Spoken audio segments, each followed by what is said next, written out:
Chadha uncle Ram Ram. अबे uncle होगा तेरा बाप, चल निकल। चड्डी आंटी कैसी है? अरे नंदन बाबू, आजकल के लौंडे बस अपना आप को ही जवान समझते हैं। क्या हुआ चड्ढा साहब, सच कड़वा लग गया क्या? अरे तुम जलते हो मेरी जवानी से, खुद हो गए ना बुड्ढे।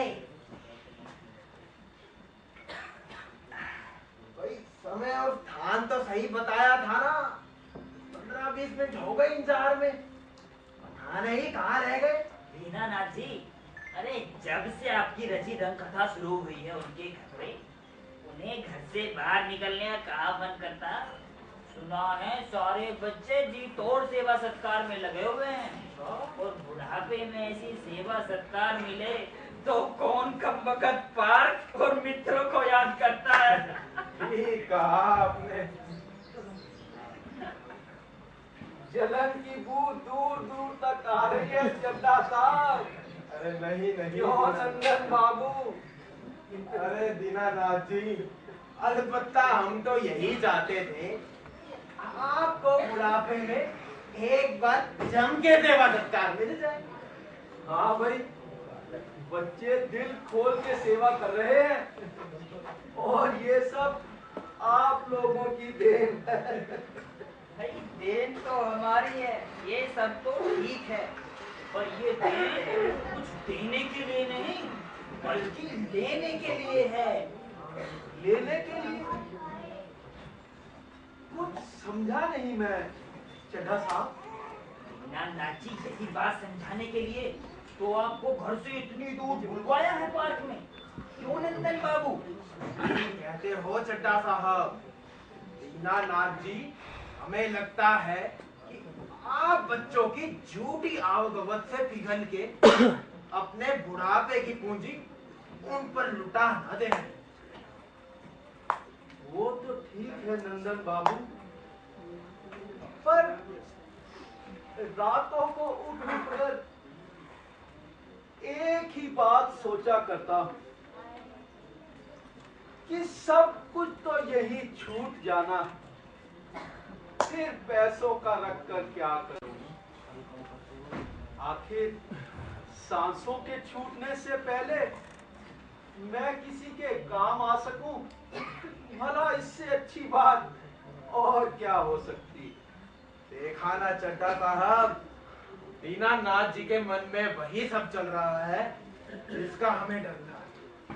भाई दीनानाथ जी सठिया गए हो क्या यार? खुद ही जाल बिछाते हो और खुद ही फंस रहे हो। जाल? कैसा जाल चड्ढा साहब? क्या माँ बाप भी बच्चों के लिए जाल बिछा सकते हैं? क्यों बूढ़ी हड्डियों से पाप करवाते हो? अरे बच्चों की भावनाओं से खेलना मुझसे ना हो सकेगा। मैं सोचता हूँ सारे पैसे बच्चों में ही बांट दूं। दीनानाथ जी पागल मत बनिए, आपके बच्चों में कोई तब्दीली नहीं आई है। अरे वो सिर्फ और सिर्फ अभिनय कर रहे हैं, आखिर सारा रंगमंच इनका ही तो रचा हुआ है, और ये भावनाओं में बहे जा रहे हैं। नहीं नहीं नंदन बाबू, बच्चों की भावनाएं सच्ची और नेक हो गई हैं। सब कितना ध्यान रखने लग गए हैं मेरा।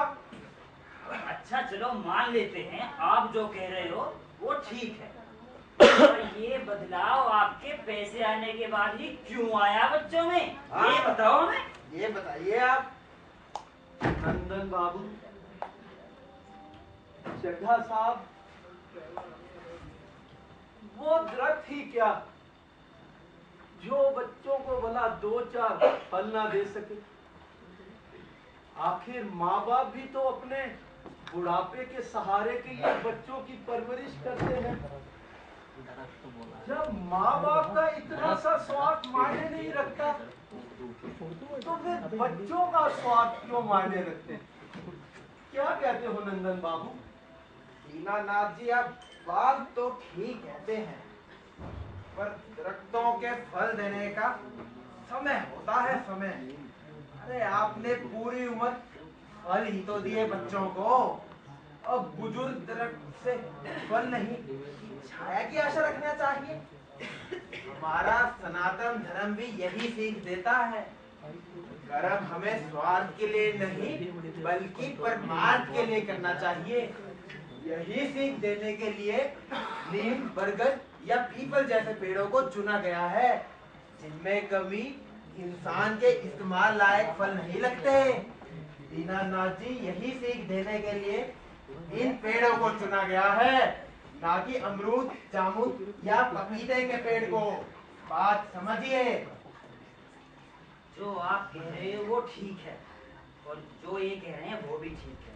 अब मेरे कहने से काम करके देखो भाई, बच्चों की परीक्षा लेके देखो आप। परीक्षा? कैसी परीक्षा चड्ढा साहब? बेचारे इम्तिहान वगैरह लेने से बेमतलब का परेशान हो जाएंगे। दीनानाथ जी बात समझिए।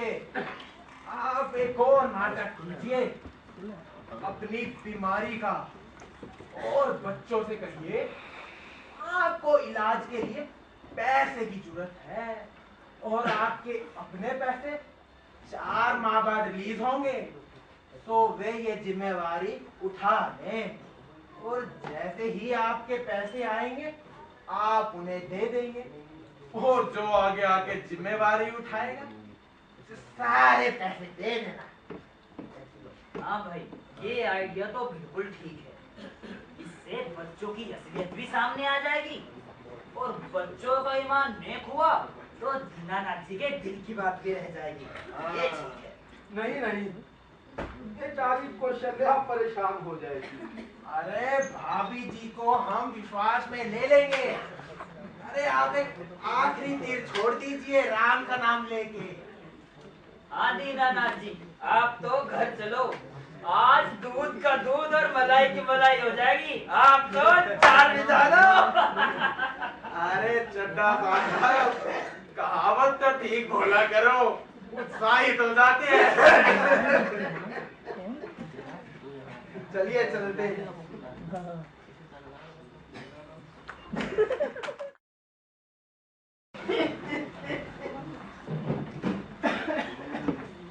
अरे आ गए आप? देखिए ना, सारे बच्चे कब से आपका इंतजार कर रहे हैं। कौशल्या भाभी, आप 2 क्षण को अंदर चलिए जरा मेरे साथ। क्या बात है नंदन बाबू? आइए बताता हूँ। फुल्ले जी नंदन बाबू। बेटा एक गिलास पानी देना जरा। जी अब गिलास। आइए भाभी, ज्यादा उन्हीं बाबू को साथ में रखिए। क्या हुआ बाबूजी? आप इतना परेशान क्यों लग रहे हैं? चड्ढा अंकल, आप तो कुछ बताइए। सत्य बेटा, परेशानी कैसी कोई बात नहीं है। ऐसी बात नहीं तो वैसी वाली बात बता दीजिए। चुप करो जी, जब बात पता नहीं होती तो बीच में बोलना जरूरी है क्या? नहीं अंकल, बाबूजी का चेहरा उतरा हुआ है। ठीक कहती हो शिखा बेटी, बात तो चिंताजनक है पर समाधान भी है। आइए बाबूजी। हाँ हाँ बैठा हूँ बेटा। अरे नंदन बाबू, क्यों बच्चों को परेशान करते हो? हम लोग अपने स्तर पर समाधान ढूंढ लेंगे। कैसी बात करते हो बाबूजी? हम सब मिलके करेंगे, लेकिन पहले समस्या तो पता लगे। ताऊ जी, आप बताइए पूरी बात। दीनानाथ जी, शेखर ठीक कहता है। अरे आखिर ये सारे आपके अपने ही तो हैं, इनसे क्या छुपाना। और इस समस्या में देर भी करी तो भी ठीक नहीं ना। ताऊ जी, क्या हुआ? बाबूजी की तबीयत तो ठीक है ना? हाँ ललिता बेटी, ठीक है, बिल्कुल ठीक है, पर अभी हम लोग डॉक्टर से मिलके आ रहे हैं। डॉक्टर? और उसका कहना है इनके हार्ट में ब्लॉकेज है। ब्लॉकेज? जिसकी सर्जरी महीने भर में ना कराई गई तो समस्या आप पे से बाहर हो जाएगी। कुल मिलाकर 12-15 लाख का खर्च बताया है डॉक्टर। 12-15 लाख? हाँ, और इलाज के बाद 5-7 लाख की दवा। बाबूजी तो बच जाएंगे ना ताऊ जी? नटवर बेटा, डॉक्टर ने कहा है इलाज की पूरी श्योरिटी है। बच बचा के क्या बचेगा? बचा बचाया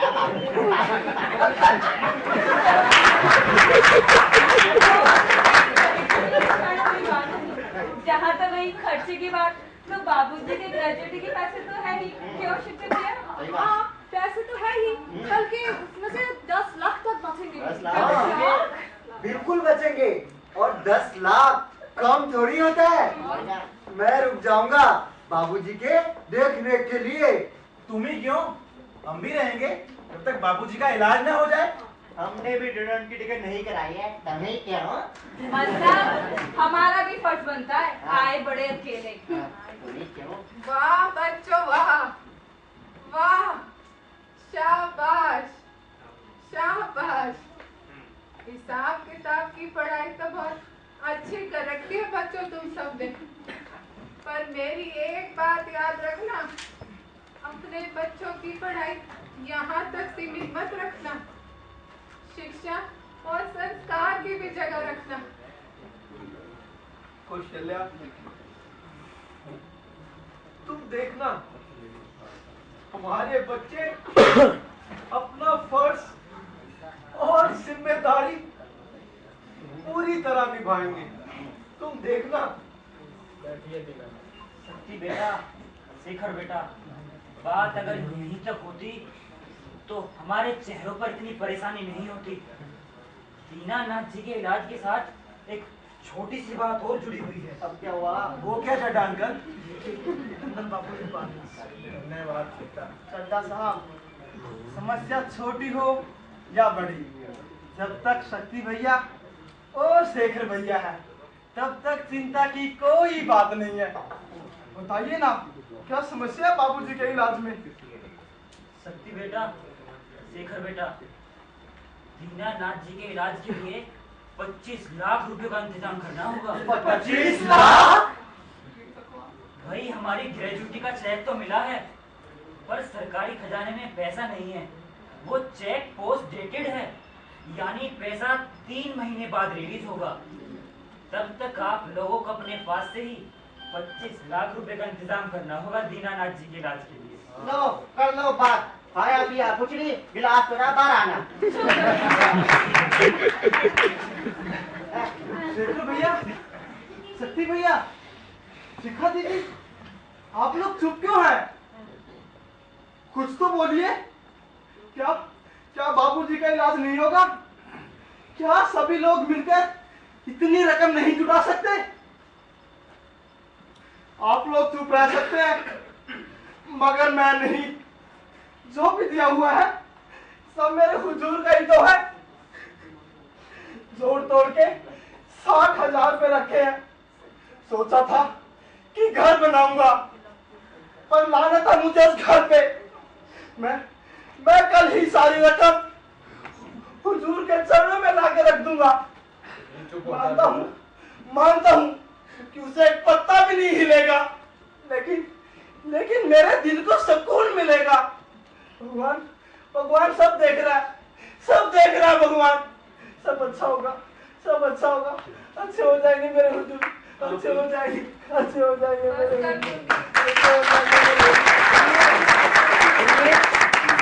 छोटा मत कर, हम सब मिलके इंतजाम करेंगे। अबे क्या बोल रहा है? आप ही तो पूछ रहे हो कि सब्जी क्या बनाई है। करेले की सब्जी और दाल बनाई है। अबे मैं कह रहा हूँ हम सब मिलके पैसे का इंतजाम करेंगे, पैसे का। क्या कहा? आप लोग सहायता करेंगे? हाँ। शिखा दीदी आप भी? हाँ। सती भैया आप भी? हाँ। करेंगे, सब सहायता करेंगे। आप अच्छे हो जाओगे बाबूजी, आप अच्छे हो जाओगे, अच्छे हो जाओगे बाबूजी, आप अच्छे हो जाओगे, अच्छे हो जाएंगे। कहाँ से आए थे 25 लाख? जोश में सबने तो हामी भर दिया। अब क्या घर के बर्तन तक खिलाएंगे पैसे? भेज दो। कुछ तो करना होगा भाभी, नहीं तो ये लोग क्या कहेंगे? हाँ शेखर, तुम तो कहोगे ही। तुम्हारी निगाह बचे हुए 10 लाख पर जो है। और क्या? देखो देखो, आपस में यूं ही लड़ते रहोगे तो सारे पैसे हाथ से चले जाएंगे। फिल्म सी तो तुमने मजा रखी है। सुनो चुप बैठो। सुनो, कुछ ऐसा सोचो कि सांप भी बच जाए और लाठी भी। बात में जाके कुछ तो बचेगा सबके हाथ में। पहली बार कुछ अच्छा सोचा है लाइफ में, अब बस करो, नहीं तो दिमाग का जो पेट्रोल है ना वो खत्म हो जाएगा। ठीक है? शिखा, क्यों ना हम सब मिलकर थोड़ा बहुत पैसे इकट्ठा करके बाबूजी के इलाज किसी सरकारी या संस्था अस्पताल में करा दें और बदले में उनका चेक हम रख लेंगे, उसमें बांट देंगे। क्या कहते हो आप सब? हाँ हाँ सही बात है। सही कहती है, और इसमें बुराई ही क्या है? इलाज तो इलाज है, और उसमें इतना धूम धड़ाका करके खर्च करने की मुझे तो कोई जरूरत नहीं लगती भाई। और फिर खुद पापा जी ने तो हमें फिजूल खर्ची से बचने की सीख दी है ना। सही बात है। एक मिनट, मेरा एक दोस्त है अच्छा, सरकारी अस्पताल में, मैं कल ही जाके उससे बात करता हूँ। कम से कम 2-4 लाख में काम हो जाना चाहिए। सही बात है। कम से कम 10-10 लाख हमारे हिस्से में आ जाना चाहिए। क्या बात है। हाँ? हाँ? चलो चलो, अपने अपने कमरे में जाके सो जाए और मुंगेरी लाल के सपने देखे। चलो ये सही है भाई, आओ चलो कमरे में चलते हैं। आओ बंकू। तुम ठीक कहते थे नंदन बाबू, इन बच्चों को भौतिकता में इतना घेर लिया है कि इनके अंदर के नैतिकता, ईमान, संस्कार और भावनाएं सब मर चुकी हैं।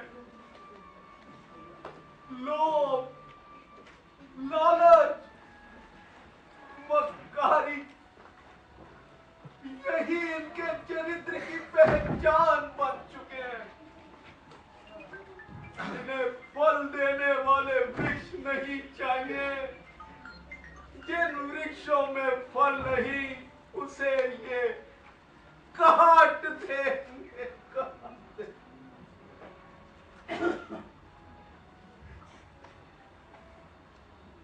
इनको वृक्षों की छाया से अच्छी ये कंक्रीट की छतें अच्छी लगने लगी हैं। हम जैसे बूढ़े दरख्तों को अपना इंतजाम खुद ही करना पड़ेगा, खुद ही।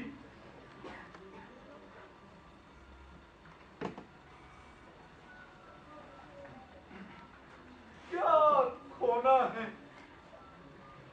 क्या पाना है, सब यूं ही आना जाना है। क्षण भंगुर जीवन का अंकुर, निज श्वासों का दीप जलाना। क्या खोना है, क्या पाना है, एक दिन यूं ही मर जाना।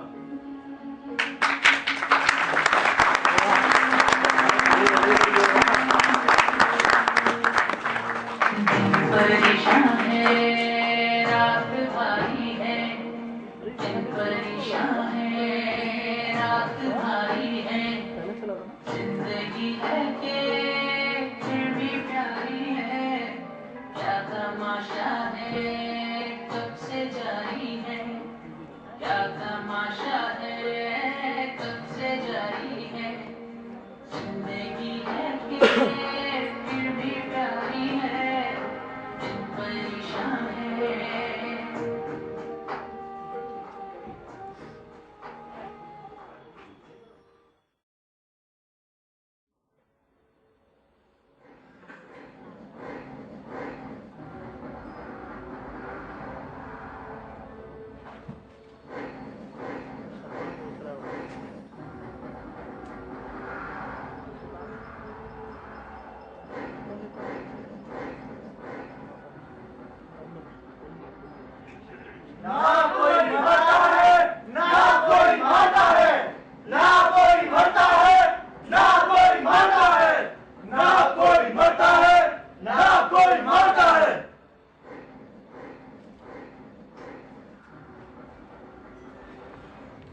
मैं मरूंगा नहीं, मरेगा तेरा बाप, तेरा जनक, तेरा तक।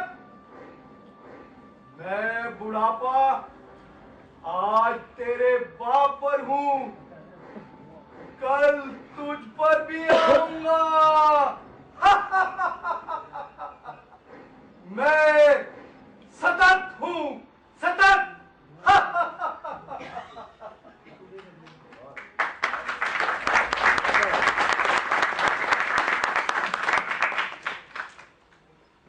मैं इंसानियत हूं, मानव का धर्म हूं।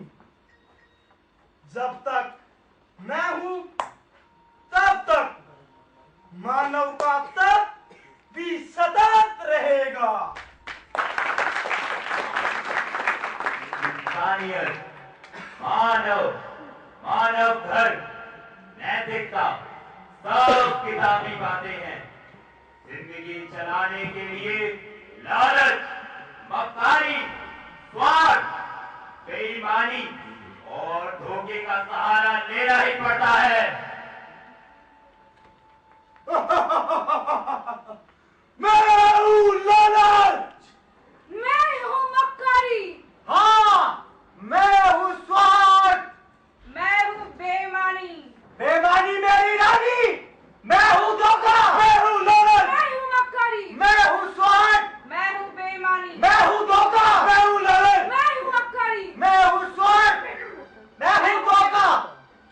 हम अच्छे नहीं खराब है, पर जीवन की जिंदा किताब है। हमसे है सब सुख सुविधाएं, हमसे जीवन रंगोर है। तुमसे जीवन में अशांति है, तुमसे मन में भ्रांति है। नींद तुमने छीनी है, रिश्तों की दीवार बढ़ाई है। असुरक्षा, अविश्वास की तुमसे बढ़ती खाई है। जो भी है हम जैसे भी है, मजे में है और मस्ती में है। हम दीन आसान नहीं, हम ही अपनी हस्ती में है। हमसे नई सोच उठी, नए दौर का शब्द बना। हमसे शहरों मौत की औरत, हमसे इसे जग चढ़ा। हम इसमें भी है, हम उसमें भी है, हमें अपनी हमारी जड़ में है। हम नेता में, अभिनेता में, अफसर बाबू अर्पण में है, अस्पताल में, बिजली घर में, नगर पालिका संसद में है। हमसे बचकर कौन जिया, हम छोटे बड़े आकार में है। जो भी हो, कैसे भी हो, जीवन जीवन तुम सबका थोड़ा है।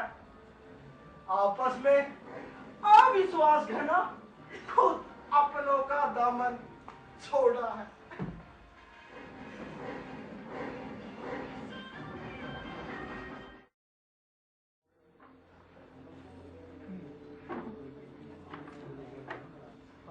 पुरानी बातें भूल गया था मैं।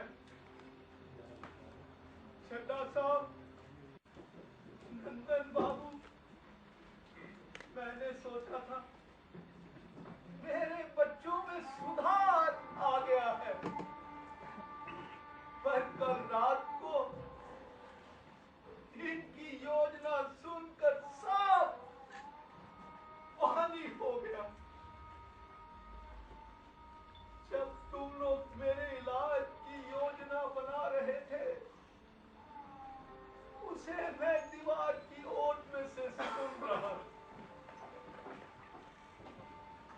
नंदन बाबू, मेरे बच्चों को मेरी जिंदगी से प्यारा मेरा 35 लाख का चेक है।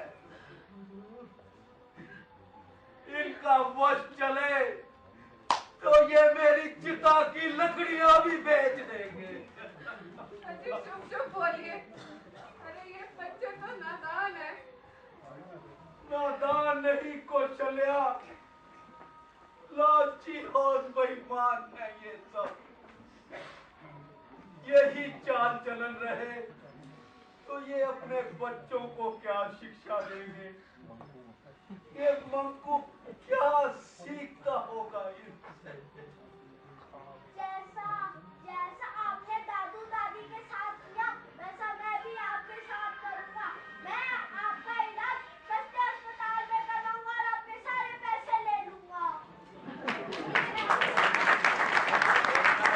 बेटा, हम अपने बुजुर्गों के साथ जैसा भी व्यवहार करते हैं, हमारे बच्चे भी वैसा ही सीखते हैं।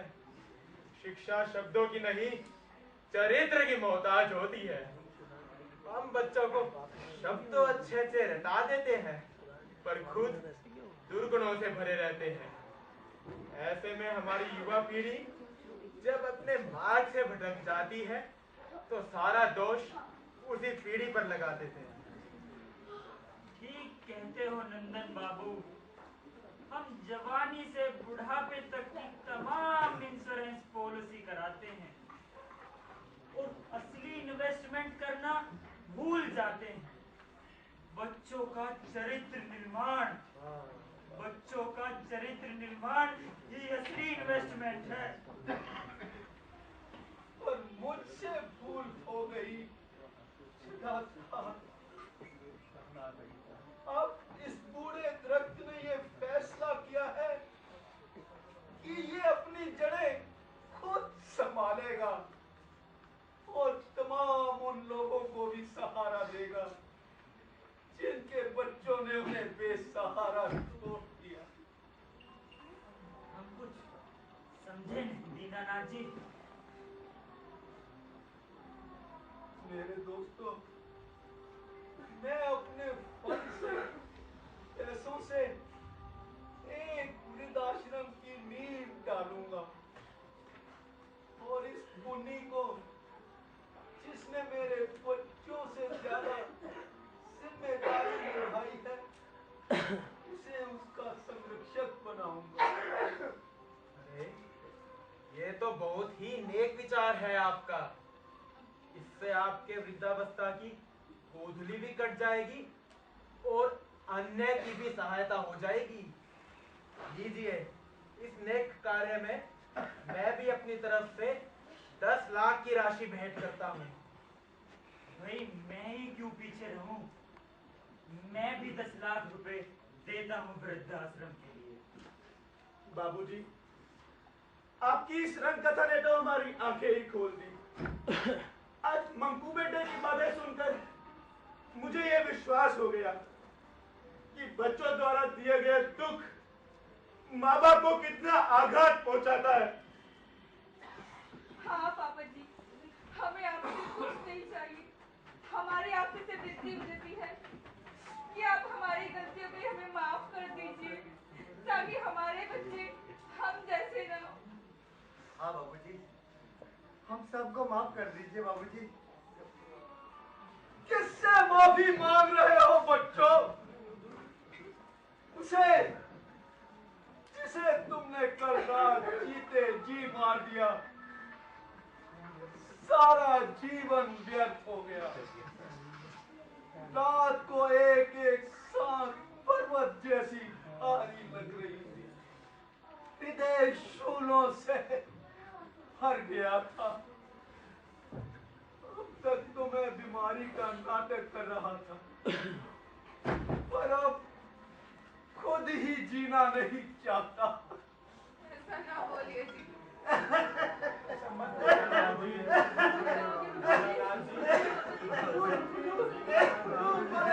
क्या हो रहा है आपको?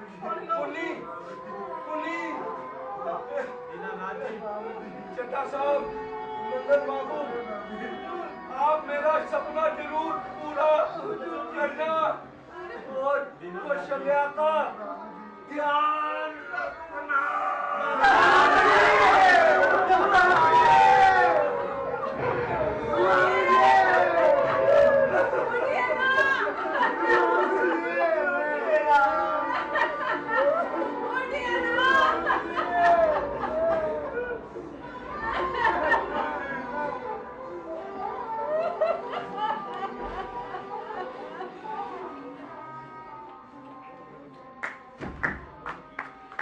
तुम लालच, तुम स्वार्थ, तुम मक्कारी और तुम धोखा, तुम लोग अपने आप से नफरत करते हो, एक दूसरे को सबकी निगाह से देखते हो, और तो और तुम लोग अपने आप को सामने लाते हुए शर्माते हो। कोई लालची व्यक्ति नहीं चाहता कि उसके बच्चे लालची बने। कोई मक्कारी, स्वार्थी और बेईमान व्यक्ति नहीं चाहता कि उनके बच्चों में ये दुर्गुण आए। तो फिर ना जाने क्यों इंसान इन दुर्गुणों के साथ जीता है। तुम लोग अपने आप से हारे हुए हो। देर बस इंसान को जगाने की है, चेताने की है। जिस दिन शिखा, शक्ति और शेखर की चेतना जाग जाएगी, तुम्हारी चेतना भी खुद ही जाग जाएगी, खुद ही जाग जाएगी।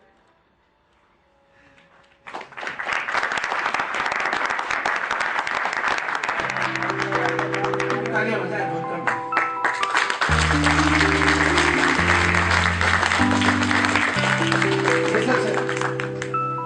क्या सब सच्चाई से लेकिन हम रोज होते हैं, ये जरूर नहीं है।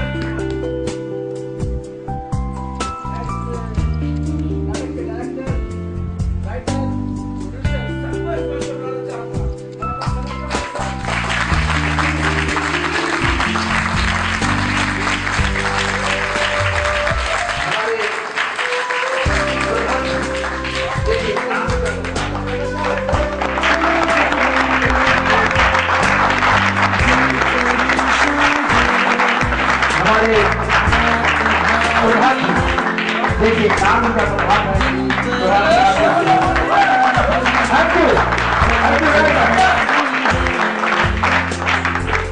हमारे राज्य साहब का प्रभाव आ गया है कि फिर भी प्यारी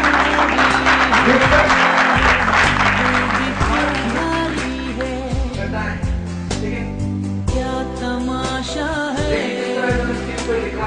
कब से जारी है, क्या तमाशा। लेकिन जिस तरह मैंने स्क्रीन पर लिखा है उसके लिए वाक्य में और हमें खबर की चीज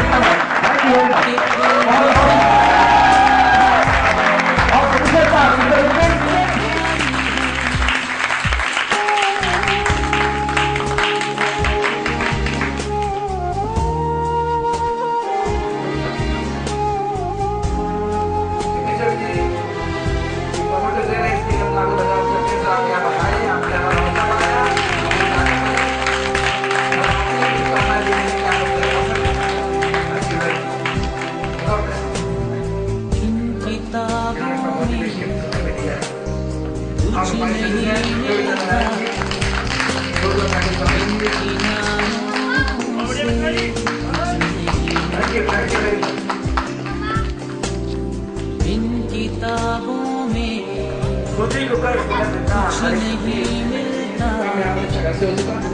अभी जो सिंगर्स है कुछ नहीं Hrithik first, Sunil second and लक्ष्य थर्ड। बस तुम्हारी है ये कमी सारी, बस तुम्हारी है जिंदगी है कि फिर भी प्यारी है, फिर भी प्यारी है।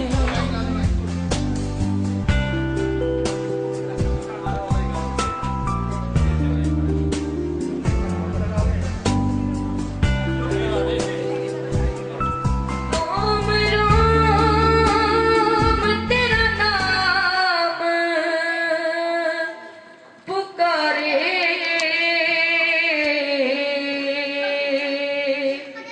एक हुए दिन रैन हमारे, हमसे हम ही छिन गए हैं,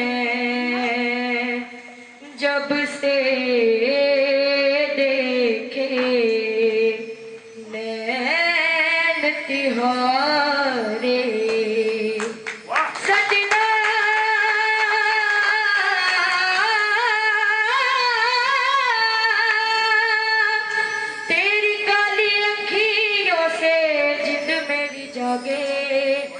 धड़कन से तेज दौड़ूं सपनों से आगे, अब जान लुट जाए ये जान छूट जाए, संग प्यार रहे मैं रहूं ना रहूं, सजदा तेरा सजदा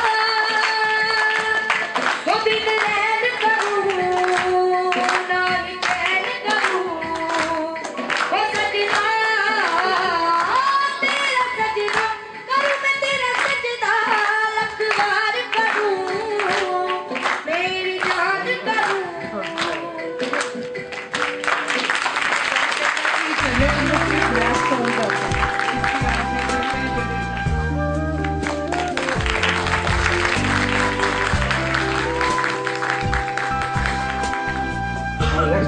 Lux. Lux. Lux.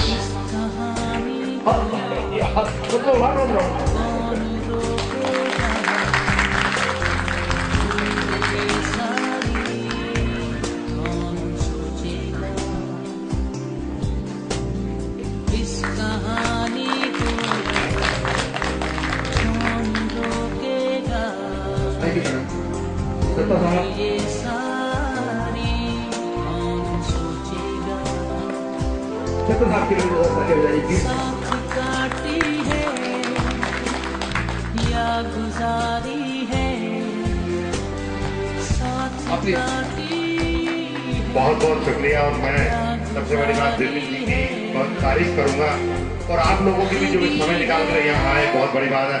और सबसे बड़ी बात एंकर साहब के लिए जोरदार तालियां भी, और एक बार ऑडियंस के लिए भी। आप लोग किसी देर बैठे और बड़ा आपने शौक से और इंटरेस्ट से देखा और सब कुछ सीखेंगे। मैं मुबारक दूंगा विपिन जी को इस तरीके के और लोगों को प्रोग्राम के लिए प्रोत्साहित करें और करें। धन्यवाद। धन्यवाद डॉक्टर साहब, आपका बहुत शुक्रिया। आए हौका पाया साक्षात्कार राधे श्याम जी आ रहे हैं, इनके लिए तालियां बजाइए। राधे श्याम।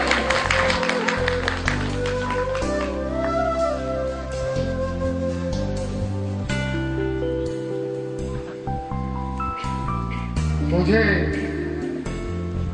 बिल्कुल भी इतने सफल कार्यक्रम की उम्मीद नहीं थी कि सेठी साहब पहला प्रोग्राम इतने दबंग तरीके से पेश कर पाएंगे। मुझे बड़ी खुशी हुई है और मेरी शुभकामनाएं विपिन सेठी जी के साथ है कि इससे भी ज्यादा उठाया गया हर कदम इससे भी ज्यादा दमदार हो। विपिन सेठी जी के लिए जोरदार तालियां। हास्य के रचयिता, हास्य के बादशाह, चलते नजर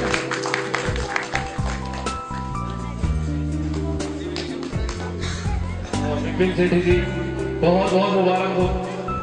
मेरी दुआएं आपके साथ है कि आप ऐसा कार्य करते रहे और आप सबका प्यार और ये मेरे बड़े भाई जी, इन सबका प्यार ऐसे ही हमें मिलता रहे, आप सबों को मिलता रहे और ऐसे ही कार्यक्रम और होते रहे। तो मैं चाहूंगा कि आगे के लिए ये सिलसिला जारी रहना चाहिए। एक छोटी सी 4 लाइनें मैं आपको सुनाता हूँ। हास्य की बात चली है तो मैं आपको कुछ बताना चाहता हूँ कि पप्पू बोला माँ से, पप्पू बोला माँ से, क्या हमारी जान धीरे धीरे जाती है, क्या हमारी जान धीरे धीरे जाती है, ये बात मुझको समझ नहीं आती है। माँ बोली तू क्यों जानवर के चक्कर में पड़ा है, तू क्यों जानवर के चक्कर में पड़ा है, किस उलझन को लिए खड़ा है। पप्पू बोला थोड़ी देर पहले पड़ोस वाली आंटी का हुआ था ना, थोड़ी देर पहले पड़ोस वाली आंटी का हुआ था ना। पापा उनसे कह रहे थे मेरी जान जरा धीरे धीरे जाना। तो इसी तरह की हास्य करने की बातें हमारे अगला प्ले 15 फरवरी को है, जिसका नाम है तू कौन मैं खामखा। विपिन सेठी जी उसमें हमारे साथ जुड़े हुए हैं, तो आप सबसे अनुरोध है कि अप्सरा थिएटर में 15 फरवरी को शाम 7 बजे जरूर आए और अपना आशीर्वाद हमें देकर जाए। धन्यवाद।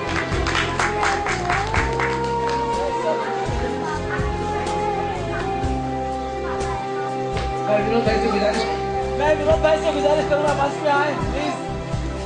विनोद भाई कुछ नहीं मिलता किनारों से कुछ नहीं अब समस्या ये है कि हम ऑडियो डांस बोल रहे हैं, ऑडियो डांस से ज्यादा एक्टिंग का नाम है वो जिसमें कुछ फिर से बोल रहे हैं राहुल जी बोलिए अक्षर नंदलाल बाबू जी जोरदार तालियां बस तुम्हारी है अरुण जी चंद्र साहब बेटा शक्ति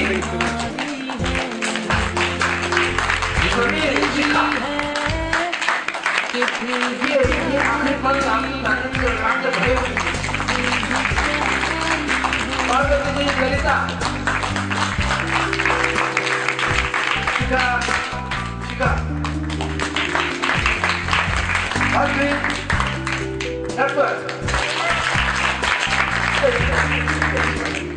कोई बार आप ऐसे करते हैं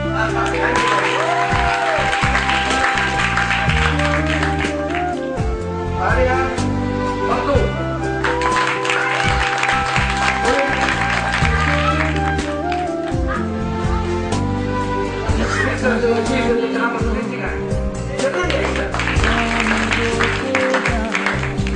right now Mr.